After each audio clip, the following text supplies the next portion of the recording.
A bomba que estourou no Supremo Tribunal Federal chegou com uma rapidez impressionante, surpreendendo até os mais céticos. Na última sexta-feira, finalmente terminou o julgamento do último recurso apresentado por Jair Messias Bolsonaro para tentar evitar a sua prisão, os chamados embargos de declaração. O julgamento foi um verdadeiro maratona no plenário virtual, que, embora tenha demorado uma semana, teve todos os ministros do STF se manifestando já no primeiro dia. A demora não foi por falta de vontade ou porque algum ministro se arriscou a mudar o seu voto, mas sim por uma questão regimental. O regulamento do STF exige que, caso o julgamento tenha sido agendado para durar uma semana, ele de fato dure essa semana. Mesmo que todos os votos já estejam definidos no primeiro dia, claro, ninguém ousou mudar nada, mas a regra foi seguida à risca. O que piorou ainda mais a situação de Bolsonaro foi a decisão do relator, o ministro Alexandre de Moraes. Ele não apenas negou os embargos apresentados por Bolsonaro, mas também tratou da mesma forma os recursos dos outros 7 réus no processo. A situação foi simples. Todos os embargos foram negados. E não houve qualquer voto divergente. Isso significa que, ao final, os ministros não tiveram nenhuma discordância significativa entre eles. A decisão foi praticamente unânime. Cada um dos ministros, ao dar seu voto, apenas reiterou a decisão do relator. Quando a votação terminou, o ministro relator fez um movimento técnico necessário, mas que foi muito mais simples em comparação a outras situações. Normalmente, quando o julgamento é complexo, e os votos dos ministros variam o relator, tem um trabalho muito mais árduo de reunir todos os votos, incluindo os vencidos, e compor o acórdão final, que é o documento legal que formaliza a decisão. Isso pode levar semanas, pois exige uma redação cuidadosa e detalhada, algo que acontece de forma mais trabalhosa quando os votos não são uniformes. Porém, no caso de Bolsonaro, a coisa foi bem mais simples.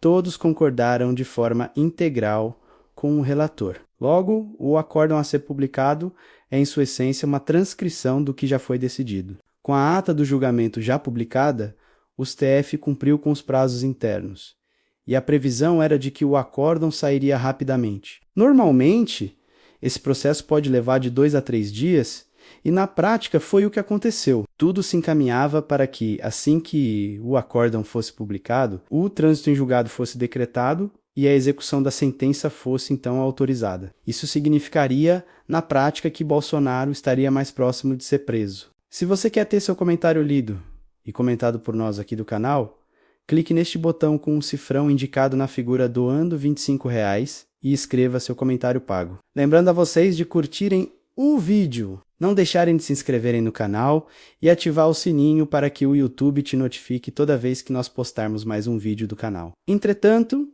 a Globo e outros veículos tradicionais começaram a especular que ainda haveria uma série de embargos a serem apresentados pela defesa de Bolsonaro. Embora na prática isso não fosse mudar nada, os advogados poderiam tentar postergar a execução da sentença por mais algum tempo, apelando para recursos como os embargos de declaração. Esses recursos seriam analisados em plenário virtual e poderiam demorar mais uma semana, o que já parece um jogo de retardamento sem efeito real, pois o STF tem se mostrado implacável na questão. Os advogados, com esses pedidos protelatórios, tentam ganhar tempo, mas a impressão de que a prisão de Bolsonaro é iminente está se consolidando. De acordo com especialistas e comentaristas jurídicos, muitos já davam como certo que o acórdão seria publicado até quarta-feira ou quinta-feira da semana seguinte. E, com a publicação do acórdão, a prisão seria uma questão de tempo. A Polícia Federal, por sua vez, já está se preparando. Informações indicam que a polícia está praticamente dentro da casa de Bolsonaro, montando um esquema de segurança para garantir que ele não tente fugir, como muitos temiam. No momento em que o STF dar a ordem, a prisão será cumprida sem hesitação. Aliás, fontes próximas ao processo afirmam que Bolsonaro já está se despedindo de aliados e se preparando psicologicamente para o que está por vir. Inclusive, foi revelado por um veículo de imprensa que o ex-presidente e o governador de São Paulo, Tarcísio de Freitas, deverão se encontrar, mas esse encontro não será em um contexto político habitual. Ele ocorrerá, como se pode esperar, na prisão. O encontro, autorizado por Moraes, está agendado para o dia 1º de dezembro, quando Bolsonaro já estará atrás das grades. Tudo isso tem causado uma grande repercussão no país. Até mesmo o jornal O Globo publicou uma matéria destacando que Bolsonaro, junto com outros réus do processo, poderá ser encarcerado ainda antes de o encontro ser realizado. O cenário parece estar mais claro a cada dia. O ex-presidente e vários de seus aliados políticos, como o general Heleno e o ex-ministro Anderson Torres, estão cada vez mais próximos de enfrentar a prisão. A mídia tem destacado também que alguns réus ainda não enfrentaram a prisão, devido a complicações legais, como o caso de Alexandre Ramage, que ainda precisa ter seu mandato cancelado pela Câmara dos Deputados para que sua prisão seja possível. Mas o foco continua em Bolsonaro. Ele é visto como o principal responsável por toda a trama que levou ao golpe. E a ideia de sua prisão está deixando boa parte da sociedade em festa, um alívio para muitos que se sentiram ameaçados por sua postura autoritária durante o governo. Enquanto isso, nos Estados Unidos, um certo pânico começa a tomar conta da família Bolsonaro. Eduardo Bolsonaro, filho do ex-presidente, foi visto sumindo das redes sociais no final de semana. Alguns chegaram a especular que ele estaria fugindo para um país que oferecesse mais segurança, como El Salvador. Nas redes sociais, surgiram vídeos e mensagens de Eduardo com o uso de inteligência artificial, tentando fazer a sua imagem mais próxima de um Bolsonaro político internacional, mencionando contatos com figuras de extrema-direita na América Latina. Ele se mostrou preocupado com a situação de seu pai, e a fuga de Eduardo se tornou um possível cenário. Além disso, Eduardo Bolsonaro agora enfrenta um processo sério no Brasil. O Supremo Tribunal Federal o tornou réu por coação no curso do processo, o que pode levá-lo a uma pena de até 23 anos de prisão. Apesar da possibilidade de uma pena mais branda, a acusação que pesa contra ele não é pequena, e sua situação se complica ainda mais com o envolvimento da Interpol. Uma prisão internacional, com um mandado válido em todos os países que tenham acordo com a organização, é uma ameaça real. Eduardo, que antes parecia estar cavando um caminho político ao lado de aliados como o argentino Javier Milei e o chileno José Antônio Kast, está agora sendo forçado a lidar com as consequências de sua postura política radical e seus vínculos com movimentos extremistas. A narrativa da prisão dos Bolsonaro se desenrola como uma trama que envolve não apenas o ex-presidente, mas toda uma rede de aliados e seguidores. Se até agora havia um sentimento de impunidade, as coisas estão mudando rapidamente. A prisão de Jair Bolsonaro e quem sabe de seu filho parece ser um desfecho inevitável, algo que muitos aguardam como um símbolo de justiça e do fim de um ciclo de impunidade e autoritarismo que marcou os últimos anos do Brasil. Se você quer ter seu comentário lido e comentado por nós aqui do canal, clique neste botão com o cifrão indicado na figura doando R$ 25 e escreva seu comentário pago. Lembrando a vocês de curtirem o vídeo, não deixarem de se inscreverem no canal e ativar o sininho para que o YouTube te notifique toda vez que nós postarmos mais um vídeo do canal. O cenário de fuga de Eduardo Bolsonaro está se tornando cada vez mais claro, com 2 destinos já descartados para o ex-deputado, que está buscando alternativas para escapar das consequências legais que se aproximam. Não é difícil entender os motivos dessa busca por refúgio, já que seu pai, o ex-presidente Jair Bolsonaro, está prestes a ser preso e a situação de Eduardo não é muito mais promissora. O jogo está quase no fim, e apesar de todos os esforços de retardar o processo, o desenrolar dos acontecimentos parece inevitável. Eduardo Bolsonaro, que se tornou réu e está enfrentando a possibilidade de perder o mandato devido às inúmeras faltas nas sessões da Câmara, sabe que está numa situação delicada. Ele já faltou mais de 1/3 das sessões, o que é suficiente para que seu mandato seja cancelado. Embora Hugo Mota, que tenta agradar a extrema-direita, esteja tentando postergar um pouco mais essa decisão, não há muito o que possa ser feito, ele vai perder o mandato e, com isso, vai se aproximar ainda mais da prisão. A fuga, no entanto, parece ser algo que Eduardo Bolsonaro já está pensando ativamente. Ele sabe que a prisão de seu pai está cada vez mais próxima e a sua situação, que também é delicada, está sendo observada de perto. A ideia de se mudar para o Salvador, onde o presidente Nayib Bukele comanda o país de maneira autoritária, começa a ganhar força. Bukele é um líder astuto e, apesar de seu país ser pequeno e extremamente pobre, é muito eficaz em sua comunicação e controle sobre a mídia. Ele tem uma popularidade impressionante e com seu estilo de governo autoritário,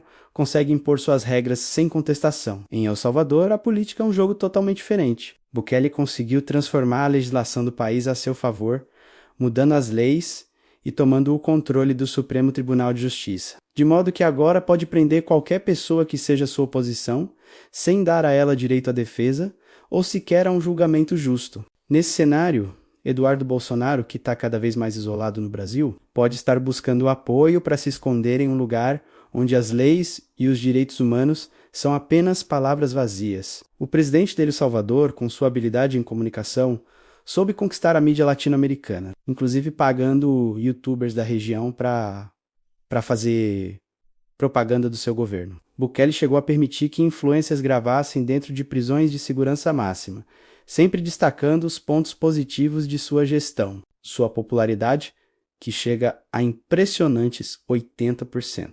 É sustentada por uma forte repressão à oposição e uma total falta de liberdade política. A prisão de adversários políticos é uma prática corriqueira, e a ideia de justiça no país é completamente distorcida, com sentenças sendo dadas sem sequer o direito à defesa. Se Eduardo Bolsonaro de fato for se refugiar em El Salvador, ele estará se unindo a um regime onde o direito à liberdade e à justiça é algo relativo. Lá, os opositores são tratados como inimigos do Estado, sendo presos e condenados sem nenhum processo legal transparente. A possibilidade de que ele encontre abrigo em um país como esse parece ser uma escolha lógica, considerando as circunstâncias políticas em que ele se encontra. No entanto, ainda resta a dúvida de quão definitiva seria essa mudança. É possível que Eduardo apenas busque uma saída temporária, enquanto as águas se acalmam, esperando que o caos político do Brasil se dissipe. Se você quer ter seu comentário lido e comentado por nós aqui do canal, clique neste botão com o cifrão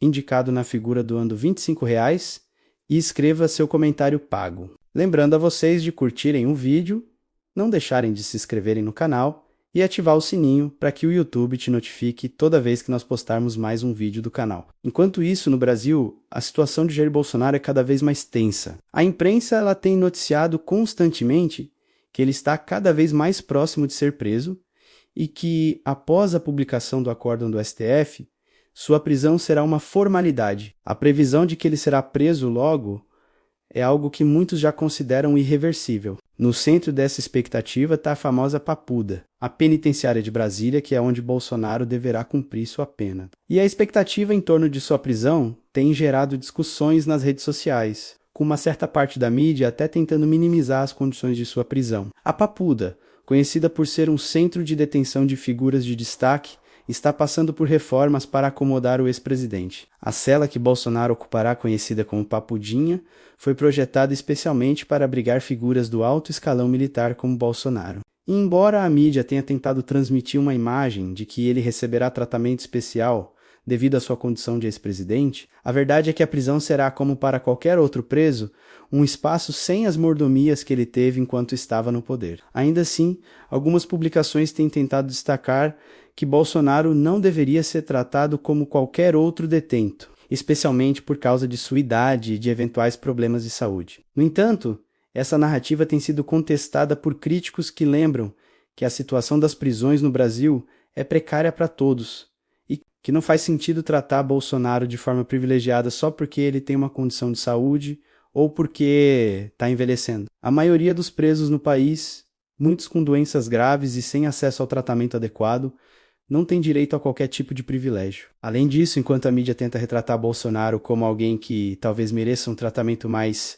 humano dentro da prisão, outras vozes se levantam questionando por que ele deveria ter tratamento especial. No Brasil, é uma realidade que as condições de muitas prisões são deploráveis e a ideia de que um ex-presidente, como qualquer outro cidadão, deve pagar por seus crimes nas mesmas condições que os outros presos parece ser algo justo para muitos. Bolsonaro, que ainda está vivendo sob a expectativa constante de que a qualquer momento ele possa ser preso, está começando a sentir o peso do que está por vir. A cada toque na porta, ele deve se perguntar se é a polícia que está chegando para finalmente cumprir o mandato de prisão. Esse estado de tensão é algo que o atormenta todos os dias, e pode ser que, ao assistir a essas atualizações na mídia, ele esteja percebendo que o momento da verdade está finalmente chegando. A expectativa é que o STF tome uma decisão em breve, possivelmente ainda nesta semana, e com isso o ex-presidente verá sua liberdade se esvair,